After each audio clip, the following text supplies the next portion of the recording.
Sure. You look at me. Okay. This is Chris with GMA from the Philippines, and we have a question. We heard the end of the speech and couldn't quite make it out. It sounded to us that you were retiring. Oh, no, I could never stop acting. You'd have to drag me behind like a team of horses. No, I'm not retiring from acting. And, I'd like to be directing tomorrow.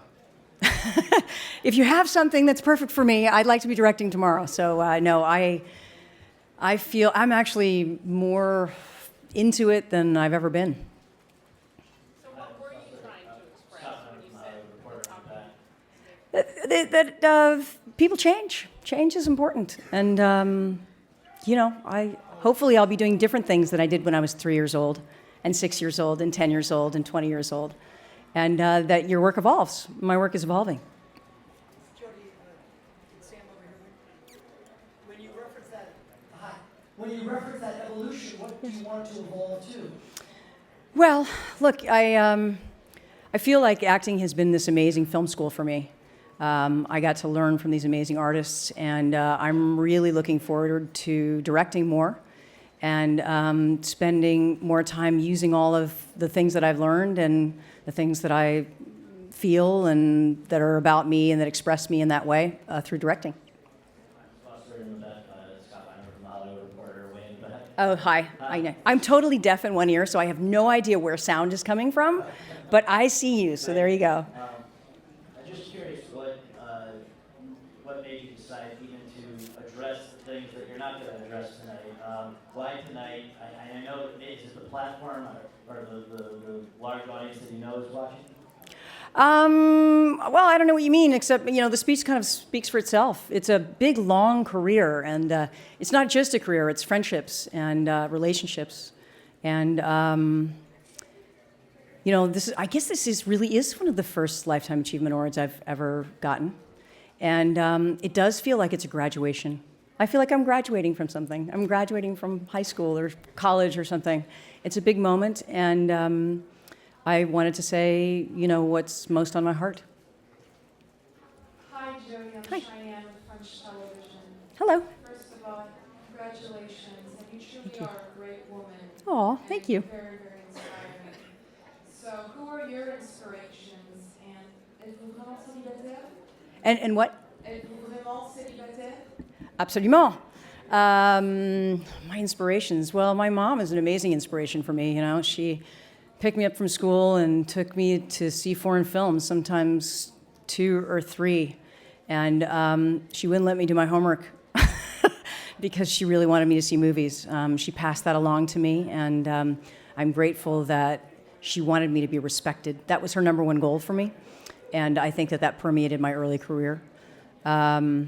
But Meryl Streep, I'm sorry. She's the greatest, and she does something that's beyond acting, honestly. It's really a transcendent experience watching her work. Hi, Jodie. Hello. Regarding the Hollywood Press Association. Hi there. You have a habit of speaking out when others hide in corners. You've done it for Mel Gibson, you did it for Kristen Stewart. Can you just talk a bit about the courage that takes and what makes you stand up and speak when nobody else does? Well, I know Mel Gibson extremely well, and he's someone that I love and that I've worked with, that I respect. And it's not difficult to say that. It's very easy to say that. The man that I know is a true and loyal friend, and considerate, loving, and I think it's important that when people are struggling, that you not run away from them if you love them. Kristen, I look at the room tonight, Kristen Stewart and Claire Danes, Jennifer Lawrence, all these young women that I've worked with who basically were child actors like I was a child actor. And I feel very protective of them because even though I think I have managed to get through the process relatively sanely, I have my scars. And I hope to be, in some ways, a member of their family that's out there protecting them. Jodie? Yes? our life make us review our life. Yes. Those words that you said on stage were so touching, meaningful. When you knew you had this award, Yes. it set you on that thought process, reevaluating your life, reevaluating your future. I think that's what these awards do. Yeah, they're about looking into the patterns of your career and seeing how they express you and how they express you psychologically. I'm an actress, so that is what I do. You're attracted to material, you show your insides, the things that you move people. And that has an effect not just on other people, but on you as well. You know, that's what we do. It's all about our psychology. Thank you. It was clear from your speech that why it was so important for you now, and I live here on Okay. why it's important to you to keep your private life private and your professional life professional. But it seemed like there were parts of your speech where it was cryptic and it might leave more speculation about your personal life. Are you concerned about what people are going to think about this speech now that you're writing about it tomorrow? No, not really.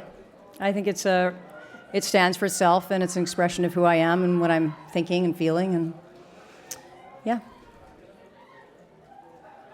Hi. Hi, we just got an email that I guess your Wikipedia page has already been updated saying you're retiring from acting. Oh, that's so funny. Which is so funny. Like, you couldn't drag me away. I mean, Tell us what's next for you when you say, do you think you're going to be directing more? I hope so. Yes, I do hope that I'm directing more, and I really want to focus on that more because I spent a lot of years with too many years in between my movies. And my films are very difficult to get off the ground. They're personal films. They're hard to get off the ground. And but, you know, there are also other avenues. Cable is very interesting to me now, and I've worked a little bit in television, and I'm enjoying that. Where are you? Oh, there are you. Hi. You said you talked about being a child actor. When Yes. you were a child actor, do you think that when you grow up, you were going to become a big actor? So this way, and then if you No. become that, what would be your choice? What would you like to do? You know, from the time I was little, my mom prepared me for the fact that my career would be over by the time I was 18. And she would say, when you're 18 and when you get older, what are you going to be? Are you going to be a doctor? Are you going to be a lawyer? You know, when your career is over, what are you going to be? And there was a part of me that just assumed I would never grow up and be an actor. I'm very surprised that I ended up doing the same job that I did from the time I was 3. She also told me that when I was 40, my career would be over, so I'd have to find something new to do. And I kept waiting, 41, 42, 43, 44. Yeah, I never thought this is what I would do when I grew up, but I realized that I get to exercise so many other aspects creatively: literature, psychology, philosophy. You know, it has the depth that you bring to it, and I didn't realize that when I was little, but now I do.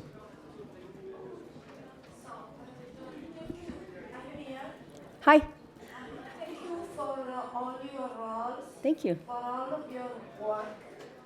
And I wanted to know, you had so many occasions and perfect roles. There is a dream that you still have. I don't speak about a direct style movie. A dream that combine your life and your love for movies. Something that you didn't realize and you have. My dreams are really simple. In some ways, they're more of what I've already done. But most of my dreams revolve around directing. And, you know, telling stories that in some ways are the stories of my life. That sounds really self-involved, doesn't it? But it could be about Martians, and still it would somehow be about the things that have impacted on me, and that you know, being an artist is a way of saying, I'm here, and this is what I stand for, and I will never be tired of that. Hey, Jodie, now that I'm here in the back. Hi. Hey, so you talked about directing. What entices you about directing? What entices you about directing and telling stories in a way that actually really lasts and quite well? And I guess, I can't hear that. from the acting perspective, what do you bring to direction that maybe director coming from another perspective couldn't bring? So what was the first question? I'm sorry, it was loud. What entices you about telling stories behind the camera? I think that's my voice. I see the big picture, not the details. Most actors are detail people, and I'm a macro person, and I love the complete voice of being a director, so that it sounds like you, it feels like you. It's it's a full signature. What am I like, and what makes me different? Because I'm an actor, I think that I talk to actors in a different way. I talk to them as if I was one of them, and I'm inside their process. I know how to be inside their process without being invasive. But I also feel that the thing that I bring to directing is that I didn't become a director because I wanted to use fancy cranes and big fancy, cameras. I came to it because I really, from the perspective of authentic emotion. And that's how I design my shots. That's how I decide on my locations. That's how I figure out the costumes. That's how I do rewrites. It's about the authenticity of the emotions. It's not about like, wouldn't it be cool if there was an explosion? Jodie, right in front of you again. Sure. GMA 7. When you sat there and you were playing all the different films that you've been a part of, was Yes. there anyone when watching the package that they put together that you're most proud of or most excited to kind of revisit? And then on the back end, is there one that you're kind of like, why didn't I do this differently? Well, interestingly, you can't really choose your performances. You can't really choose your movies because you love them all for different reasons, and some are better than others. But the first movie that I directed, Little Man Tate, it's just special. It's like the first novel you write. It's the most you, and in some ways, painfully you, because you see all the warts and all the, the lack of confidence, and but. It was such an important moment in my life, and that's the one that brings tears to my eyes. Oh, why did I do that? No, look, any of the movies that are shot during my adolescence, when I was, chubby and had pimples and, had a weird voice and made faces, I have a hard time looking at those. But other people don't mind them. I just have a hard time looking at them. Thank you very much. Cheers.